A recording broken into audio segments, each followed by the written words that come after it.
আসসালামু আলাইকুম রাহমাতুল্লাহ। আমাদের মাঝে মাহে রমজান এসেছে, আবার চলেও যাচ্ছে। এই রমজান মাসে লাইলাতুল কদরের অবশ্যই তালাশ করব। 27 দিবাগত রাতের আশা না করে বেজোর রাতগুলো খুঁজে তালাশ করব, তাহলে অবশ্যই আমরা লাইলাতুল কদর পাব।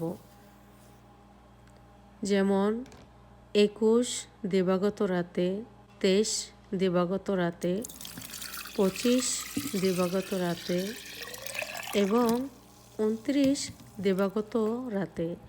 এই কয়টা বেজোর রাতে লাইলাতুল কদর হয়ে যেতে পারে, যে কোনো একটি রাতে। তাই অবশ্যই আমরা এই কয়টা বেজোর রাত্রে আমরা জেগে অবশ্যই নামাজ পড়ব। তাহলে আমরা যদি একবার পেয়ে যাই কদর, 1000 মাসের থেকেও উত্তম মাস, তাহলে আমাদের ভাগ্য খুলে যাবে। তাই অবশ্যই আমরা তালাশ করে বেজোর রাতগুলোতে যারা সুস্থ রয়েছি তালাশ করে নামাজ পড়ব ইনশাআল্লাহ, তাহলে আমরা কদর পাবো।